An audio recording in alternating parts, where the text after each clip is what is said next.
Muy buenas tardes a todos y bienvenidos a esta última clase, creo, de la asignatura de Biología del Cáncer. La verdad que es un gusto poder estar aquí hoy con vosotros. Me presento, soy Carlos Martín Gómez. Hasta hace muy poquito era coordinador académico de este máster, pero desde hace súper poquito soy coordinador de investigación del vicerrectorado de investigación de esta casa, de la Universidad Internacional de La Rioja y desempeñó alguna función un poquito diferente. Mi background viene en gestión de investigación, en pediatría, principalmente en la Fundación de Investigación Biomédica Hospital Niño Jesús y en, bueno, intentar generar conocimiento en contextos un poquito complejos. Labor que ahora también desempeño desde esta casa, desde el Vicerrectorado de Investigación.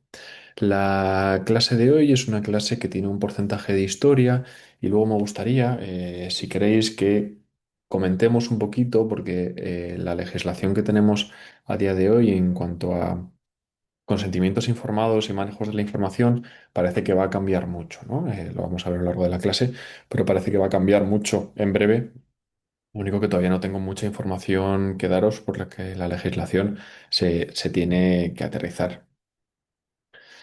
Vamos a empezar por donde empiezan todas las cosas, ¿no? Por contextualizarlo y por un momento histórico. Al final, en el siglo XX, en distintos lugares del mundo, hubo experimentos en personas que revolvieron la opinión pública de una forma muy drástica, ¿no? De hecho, podemos decir que posterior a la Segunda Guerra Mundial tenemos una perspectiva muy diferente a la que podía haber previa a esta. Esto dio lugar a que constituyésemos una serie de normativas o guías que nos ayudasen a intentar no caer en errores del pasado. Tenemos un evento en Japón entre el 37 y el 45 en el que tenemos una experimentación de transmisión de enfermedades infecciosas como sífilis, cólera, en ciudadanos y militares chinos que eran prisioneros de guerra, dando lugar a una cantidad de muertos elevadísima.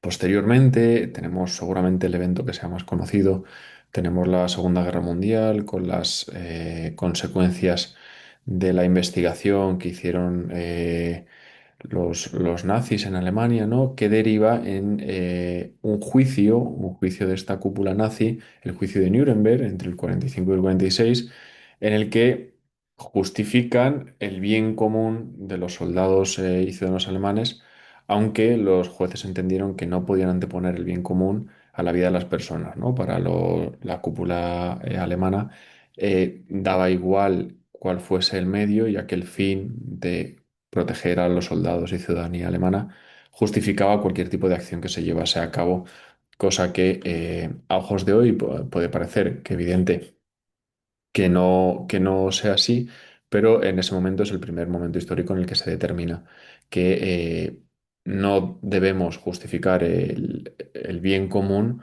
para generar daño en personas. Este juicio de Nuremberg nos lleva a la formulación del Código de Nuremberg. Se extraen 10 principales premisas o preceptos de este juicio que nos ayudan a la investigación en seres humanos. Destacamos que tiene que ser voluntario y libre en todo momento, que no podemos ejercer coacción y que esa libertad tiene que estar sujeta a una información.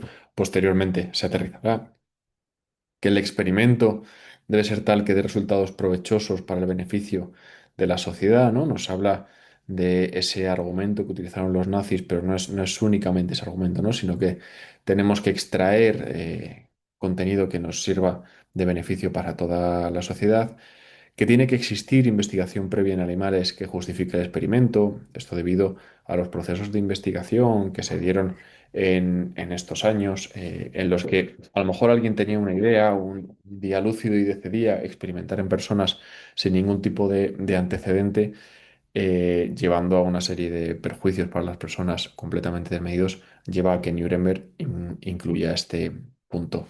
También nos habla de que tenemos que realizarlo de tal forma que se evite todo sufrimiento físico, mental innecesario para, para las personas que participen de él, ¿no? Tenemos que asumir en algún momento algún tipo de riesgo y de producir algún tipo de daño, pero disminuirlo al máximo en todo momento.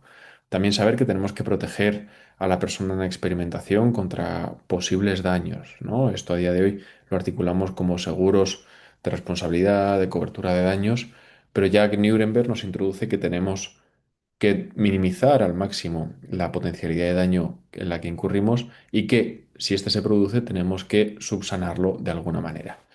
También nos dice que el experimento debe realizarse únicamente por personas científicamente cualificadas. Esto a día de hoy se aterriza con que tenemos que entregar nuestros currículums vitae a los comités de ética, que veremos un poquito después con Helsinki, que certifican la idoneidad por nuestra parte para realizar estas investigaciones. Durante el curso del experimento, las personas pueden interrumpirlo sin ningún tipo de perjuicio, ¿no? La libertad no tiene que ser una variable en ningún momento, y en todo momento tiene que ser capaz de interrumpirlo sin ningún tipo de represalia contra él.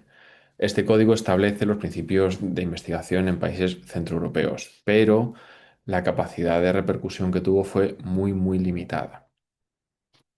Un poquito después, en el 64, nos encontramos un evento que a lo mejor sí que tuvo un alcance un poquito mayor, la Declaración de Helsinki.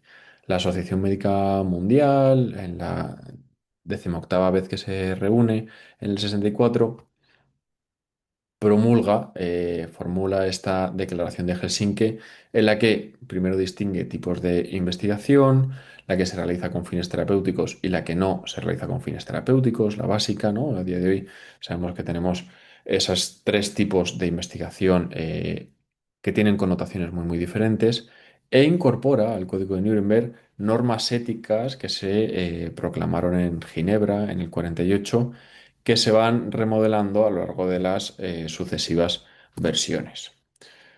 La primera será que la investigación en humanos debe realizarse después de haberse experimentado con animales, muy parecido a lo que nos decía Nuremberg.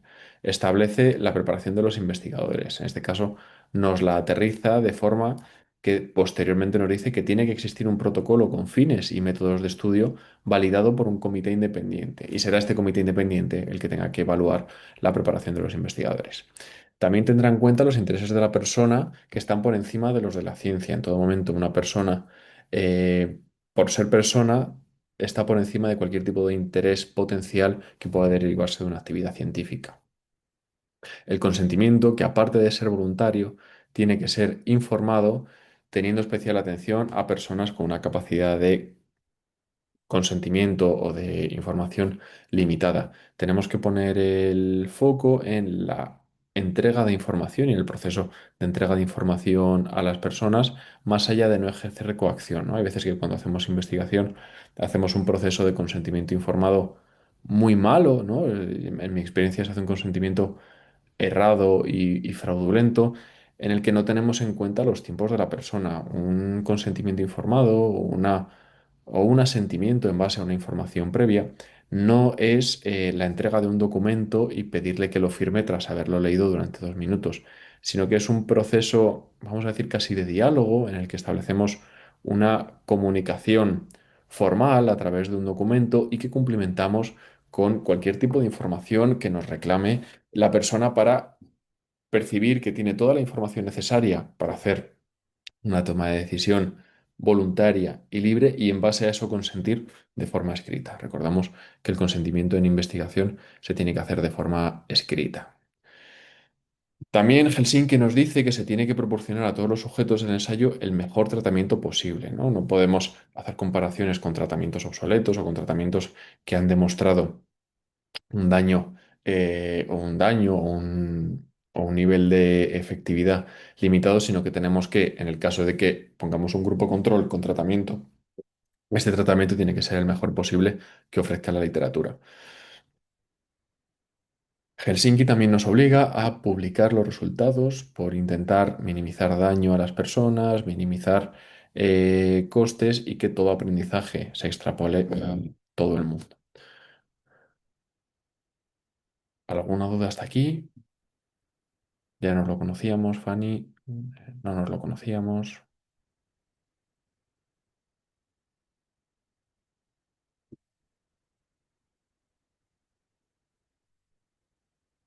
Bueno, creo que todas.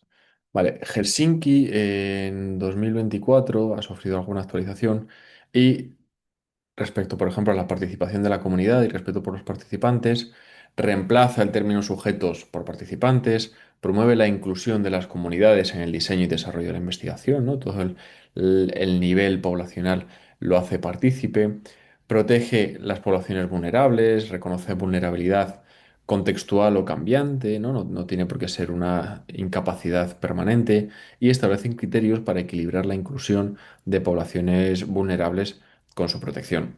También habla de una integridad científica y sostenibilidad ambiental, refuerza la exigencia de evitar el desperdicio en investigación, ¿no? Tanto en costes como en materias y sobre todo en daño a personas, e introduce el compromiso de reducir el impacto ambiental en los estudios médicos.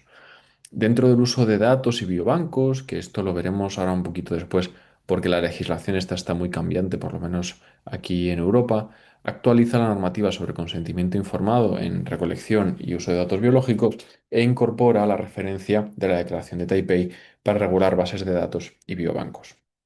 Respecto a emergencias de salud pública, sabéis que en 2020 tuvimos un evento que cambió mucho esto. Se establece que los principios éticos deben mantenerse en situaciones de emergencia, evitando compromisos éticos por la urgencia de la investigación, ¿no? Sabemos que ha podido haber algún tipo de conflicto ético, sobre todo en investigación en la época post-pandemia, que, bueno, Helsinki actualizado al 24 nos propone que los principios éticos tienen que mantenerse y que bajo ningún concepto deberíamos levantarlos. Entonces, continuando con los eventos históricos de los que hablábamos antes, os he comentado algún estudio en Japón, también en la década de los 30. Hemos hablado de la Segunda Guerra Mundial y la secuela que genera el Código de Nuremberg, fruto de ese juicio a la cúpula nazi. Pero, por ejemplo, en Estados Unidos también tuvimos un evento, que es el estudio Tuskegee, que puede ser el que más haya influido en la ética de la investigación. Este estudio nos habla es un estudio prospectivo sobre la historia natural de la sífilis. En el 32 hacen un estudio clínico por los servicios públicos de salud para estudiar la historia natural de la sífilis. Se utilizaron a 399 personas de raza negra, trabajadoras, enfermos de sífilis y 201 sanos. En el 34 publican primeros resultados y en el 36 hacen una gran publicación, no era secreto, tenían numerosos datos y artículos que fueron publicados a lo largo del experimento. O sea, saber que había tratamiento, pero que se quería describir la historia natural y como que, entre comillas, daba igual los posibles daños o perjuicios que pudiesen sufrir porque, entiéndase, el contexto en el que estamos hablando eran personas de raza negra y a ojos de la sociedad americana en ese momento daba igual lo que sucediese con ellos. Eh, Durante la Segunda Guerra Mundial, 250 hombres del estudio fueron llamados a filas, diagnosticados de sífilis y avisados de que requerían tratamiento. Sin embargo, al participar en el estudio, se les impidió recibir esta medicación.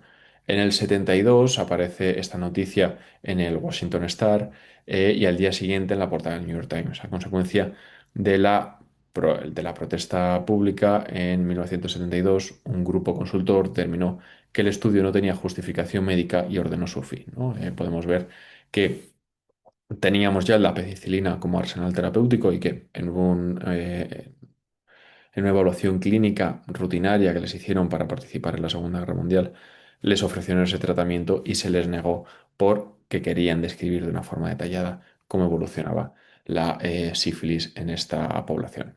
En el 74, a raíz de este estudio Tuskegee y a petición del Congreso de Estados Unidos, se designó una comisión nacional para elaborar un documento que recogiera principios que debieran cumplirse en la investigación con seres humanos.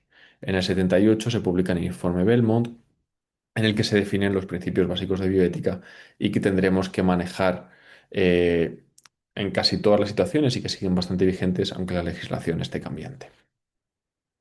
Primero, hablar de que el informe Belmont nos hace referencia a los tres, cuatro principios de bioética más convencionales que podemos manejar: el principio de autonomía o de respeto por las personas, cuya Aplicación práctica es la obtención del consentimiento informado, el principio de beneficencia o obligación por proteger a las personas y su bienestar, que incluye o no ese otro principio de no maleficencia, basado en el juramento o principio hipocrático de primum non nocere, que seguramente todos hayamos escuchado e incluso jurado al graduarnos, y el principio de justicia, ese reparto equitativo de cargas y beneficios, ¿no? Pues a lo mejor no tiene sentido que si queremos hacer un estudio que tiene unos efectos adversos, lo hagamos en una etnia que para nosotros a nivel cultural tiene un papel secundario, entonces que se carguen ellos con esos efectos adversos, ¿no? Desde un punto de vista ético, esto no tendría sentido.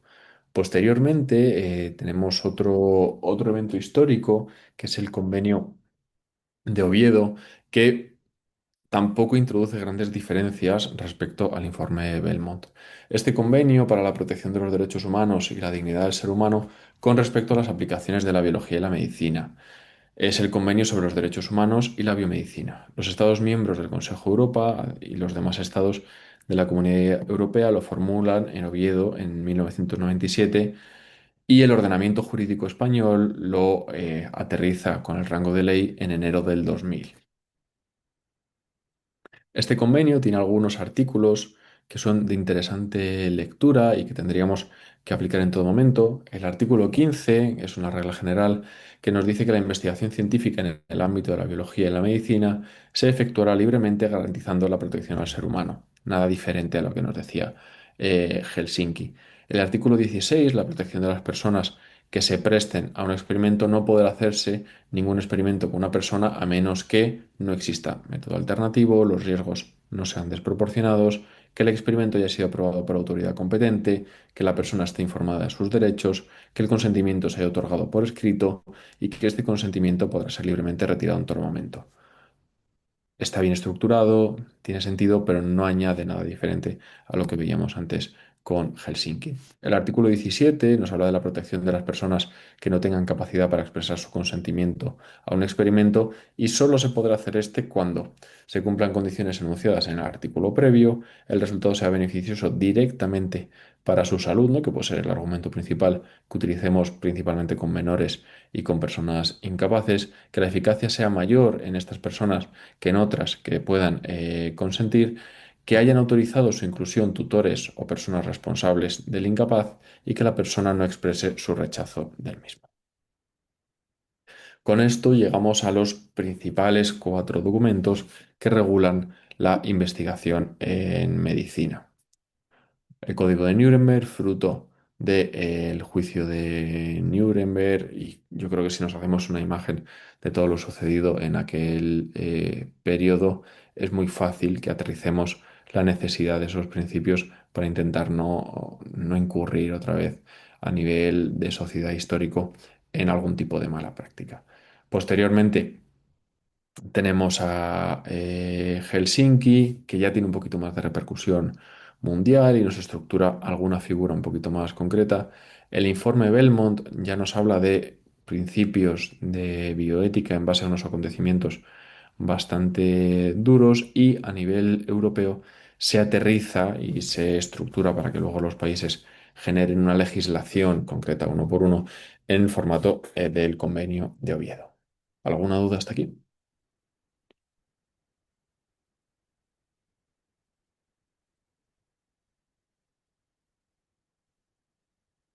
¿Todo bien?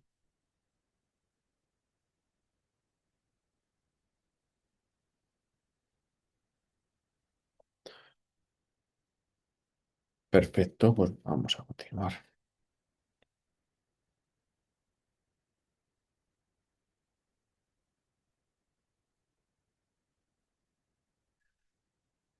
Vamos a un campo que a lo mejor nos interesa un poquito más, dado el tema del máster que estamos manejando, que son los ensayos clínicos en pediatría.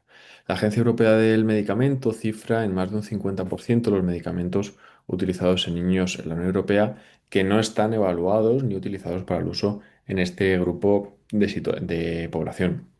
Esto da lugar a barreras de acceso a avances terapéuticos, a falta de información sobre dosificación, ausencia de formas farmacéuticas y a improvisar fórmulas magistrales con todo el perjuicio que contiene para esta población.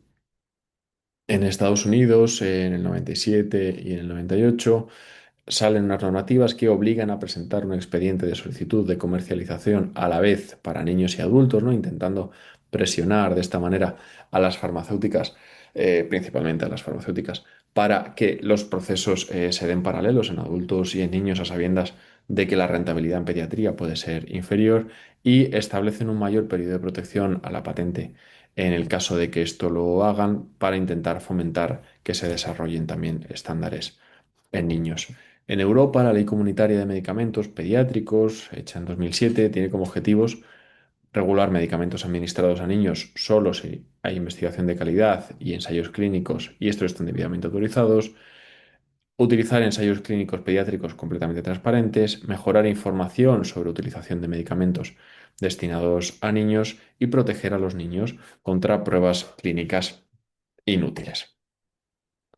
Esta ley de 2007 tiene algún punto importante. El primero puede ser la obligación por parte de las compañías farmacéuticas de proporcionar un plan de investigación pediátrico en el marco del procedimiento de solicitud de autorización de comercialización. El comité pediátrico evaluará este plan teniendo en cuenta que no deberán retrasar la comercialización del medicamento en otras poblaciones y que se llevará a cabo únicamente si se espera un beneficio terapéutico para niños. La creación de una base de datos europea de ensayos clínicos en pediatría para favorecer la eficiencia de los investigadores. Esto ahora lo vamos a repasar un poquito porque el espacio de datos europeo está cambiando bastante y todavía no tenemos una legislación muy aterrizada en concreto, aunque creo que ahora en marzo, por lo menos aquí en España, va a salir. También nos habla del establecimiento de un sistema de recompensa para el estudio de medicamentos en pediatría, de forma de una prórroga de 6 meses a los actuales 15 años de validez de una patente. La posibilidad de ofrecer protección de 10 años para los datos resultantes de nuevos estudios sobre seguridad y eficacia pediátrica de medicamentos que estén fuera del periodo de validez de la patente, incluidos genéricos, vinculándolo a una autorización nueva de comercialización que aparecería en el etiquetado del producto, ¿no? Autorizado para uso pediátrico, PUMA, con sus siglas en inglés. También la identificación de los medicamentos pediátricos en la etiqueta de todo fármaco autorizado para niños mediante un símbolo elegido por el Ejecutivo comunitario, el establecimiento de un programa de financiación de estudios sobre uso de pediatría de medicamentos no protegidos por una patente, el MAIS, y el desarrollo de un servicio de asesoría científica gratuita para las compañías farmacéuticas por parte de EMEA, que contará con el diseño de ensayos clínicos en pediatría. ¿Todo bien por aquí? ¿Alguna duda respecto a estos puntos?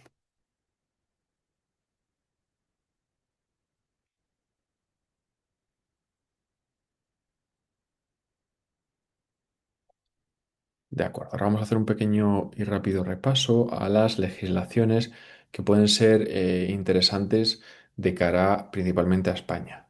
Sí que es cierto que con esto quiero remarcar que se está trabajando en un espacio europeo de datos que sacó la Comisión Europea una legislación en febrero, creo que febrero de 2025, que ahora los países tienen que ir aterrizándolos. Ahora ha salido que el gobierno de España está trabajando en una legislación que parece que va a salir ahora en marzo, pero todavía no tenemos esa legislación aterrizada.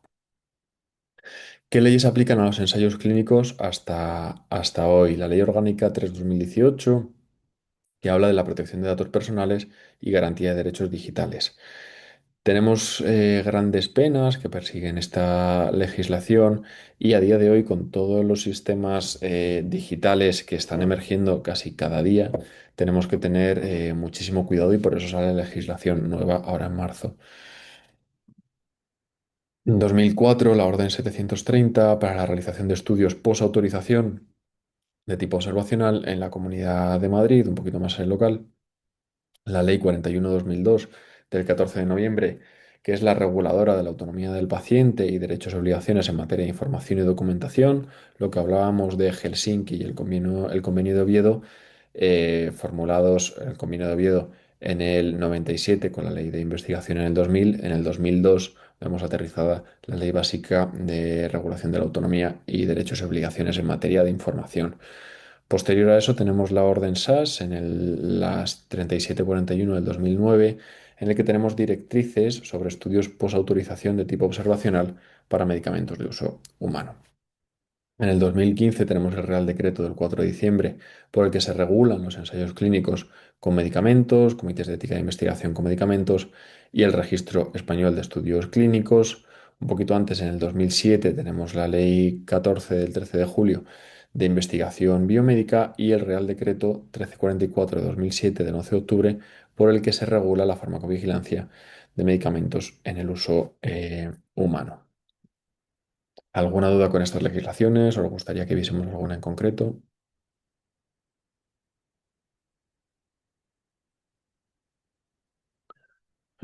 Perfecto. Uno de los aspectos más importantes que hemos visto previamente en la sesión es la necesidad de la evaluación por parte de un comité externo para autorizar la, la ejecución de los proyectos de investigación. Hay diferentes figuras, principalmente lo vamos a llamar Comité de Ética de la Investigación, aunque estos tienen diferentes rangos dentro del mismo. Empezando por el Comité de Ética de la Investigación, con las siglas CEI. Vamos a decir que es un órgano independiente, multidisciplinar, con la finalidad principal de velar por la protección de derechos, seguridad y bienestar de sujetos que participen en un proyecto de investigación biomédica y ofrecer garantía pública respecto a un dictamen sobre la documentación que se nos ha solicitado, teniendo en cuenta los puntos de vista de las personas desde un punto de vista legal, desde un punto de vista médico, desde un punto de vista a pie de la calle, de los pacientes y de organizaciones de los pacientes. Por el contrario, un comité de ética de la investigación con medicamentos es un comité de ética de la investigación que, además de estar acreditado con lo previo, eh, es capaz de emitir un dictamen de un estudio clínico con medicamentos en una investigación clínica con productos sanitarios. ¿De acuerdo? Esto el Comité de Ética de la Investigación, el CEI, no puede hacerlo. ¿Qué funciones tiene un comité de ética de investigación con medicamentos? Pues este tiene que evaluar aspectos metodológicos, éticos, legales y emitir un dictamen correspondiente, evaluar modificaciones sustanciales de estudios clínicos autorizados y emitir un dictamen correspondiente y realizar seguimiento de estos desde su inicio hasta la recepción del informe final. ¿De qué se va a componer un comité de ética de investigación con medicamentos? Mínimo va a tener que contar con 10 miembros, al menos uno de los cuales será miembro LEGO. Estos son personas ajenas a la investigación biomédica y a la asistencia clínica que representará los intereses de los pacientes. Entre los miembros del comité figuran médicos, farmacólogos clínicos, farmacéuticos hospitalarios o de atención primaria, diplomados o graduados en enfermería, y si en el centro existe una comisión de investigación o un comité de ética asistencial, un miembro de cada uno de ellos deberá formar parte del CEIM. Al menos dos miembros deben ser ajenos a profesiones sanitarias, uno de los cuales deberá ser licenciado o graduado en Derecho. Además, al menos uno de los miembros debe tener formación acreditada en bioética.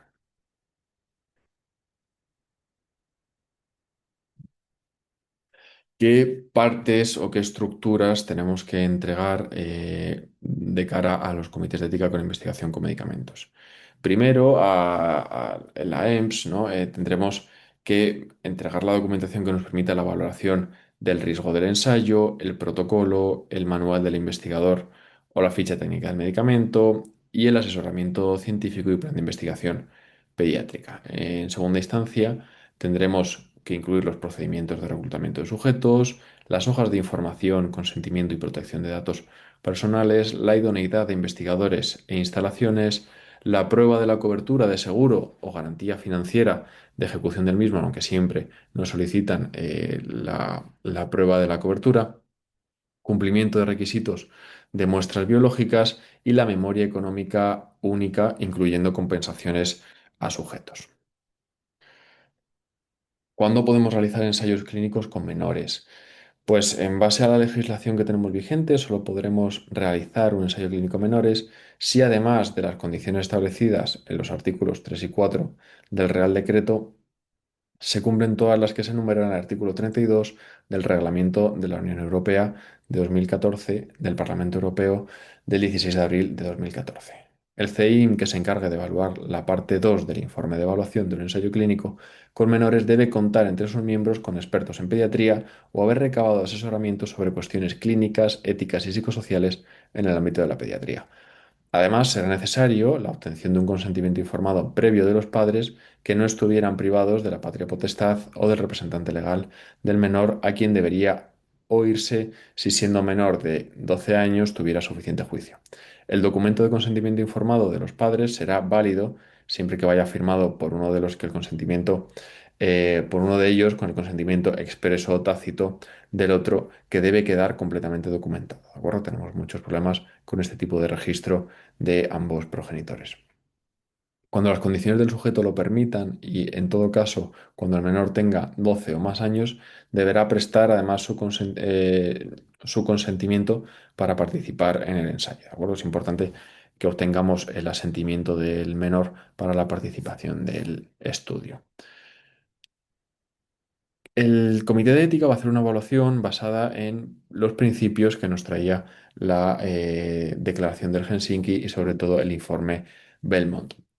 Hablando de no maleficencia, vamos a hablar de una validez científica, es decir, que el comité va a evaluar que la hipótesis sea admisible, que tenga sentido en base a la justificación y objetivos que planteamos, que metodológicamente sea correcto, ¿no? Ya que todo lo metodológicamente incorrecto es éticamente inaceptable, y el tamaño de la muestra, y de la muestra sumado a la competencia del equipo investigador. Va a analizar también la justicia distributiva, los criterios de selección, inclusión y exclusión que se utilizan para incluir a las personas. Vamos a prestar especial atención a poblaciones vulnerables, poblaciones menores, mayores, incapaces. Un menor incapaz, en todo caso, vamos a tener especial cuidado. Vamos a hacer también una previsión de compensación por daños, un seguro, ¿no? Depende del riesgo al que sometamos a los pacientes, podremos o el comité nos podrá solicitar la necesidad, perdón, se me ha vuelto loco, la necesidad de la contratación de un seguro. También tendrá en cuenta la repercusión social y económica del estudio, viendo a futuro de qué podría servir. Además, va a tener en cuenta la autonomía, va a evaluar los consentimientos y la obtención de el mismo, cómo se entrega la información y tener muy en cuenta que éste sea voluntario, la información de calidad que le entreguemos y adecuada a su nivel de lenguaje y la comprensión del mismo. Además, garantizará la confidencialidad y decisiones de sustitución. Por último punto, también velará por la beneficencia, esa relación riesgo-beneficio que se establece en todos los estudios y la certeza de que el riesgo se baja al mínimo. Vale, esto lo dejo por aquí por si os interesa. Vale, es importante que maticemos que los consentimientos informados tienen que, es obligatorio que los obtengamos y son obligatorios previos a la inclusión a cualquier persona en un ensayo clínico, tanto por motivos legales como por respetar el principio de autonomía. Para que este sea válido, tiene que ser dado libremente, como nos hablaba Helsinki. Es importante que el lenguaje de este, en base a la normativa, perdonad que no sé qué le pasa, no sé qué le pasa al ratón. Un segundo. Vale, es importante que la redacción del mismo esté hecho en el de una persona razonable, en el que esté una persona como de a pie de calle, ¿no? Es la forma que tenemos de escribirlo, no el lenguaje formal.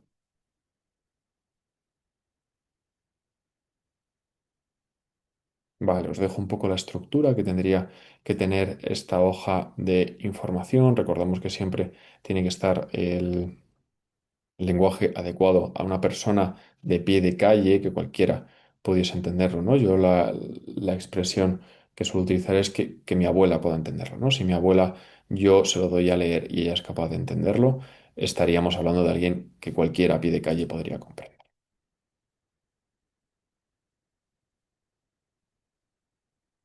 Vale, luego es importante que hagamos también especial cuidado los procesos de anonimización y codificación. Va a depender mucho del terreno donde estemos. Sé que aquí hay gente de diferentes países y es algo que está cambiando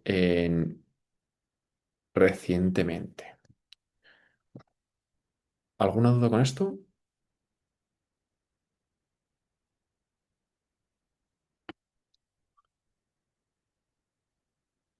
Pani, ¿todo bien?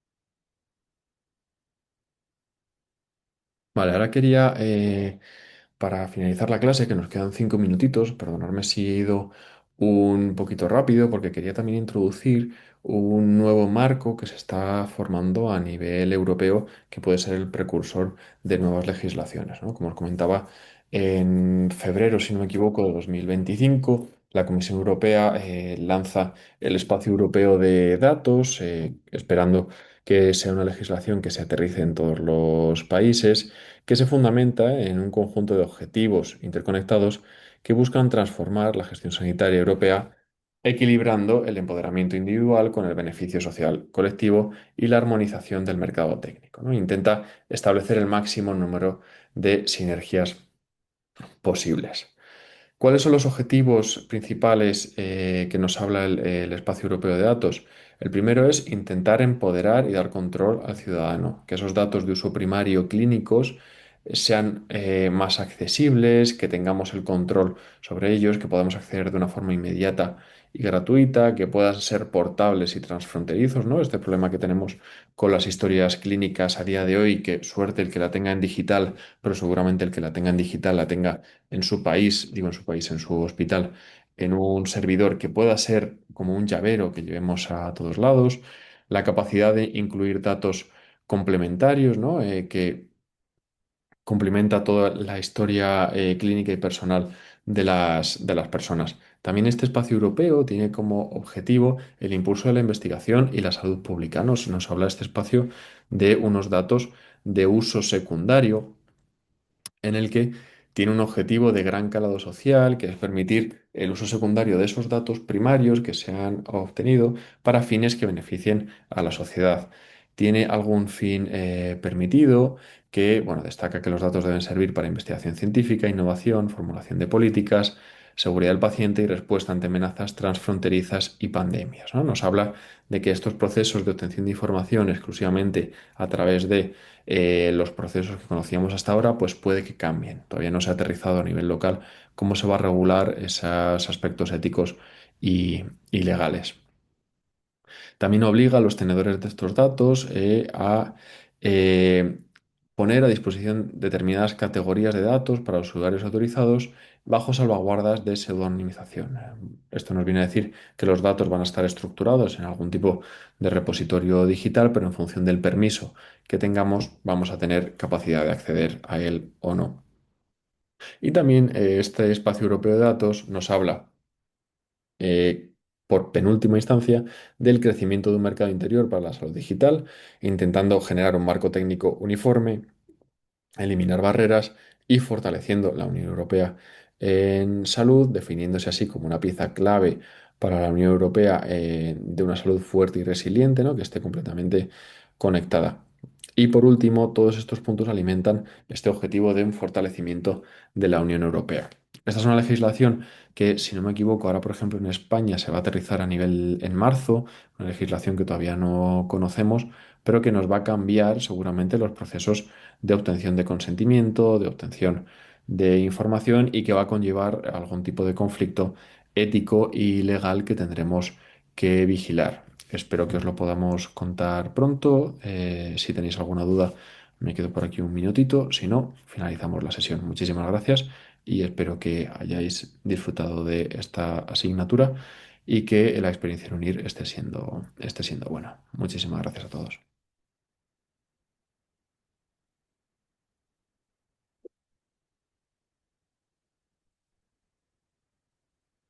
Gracias, Vani, a ti. Cualquier cosa a tu disposición.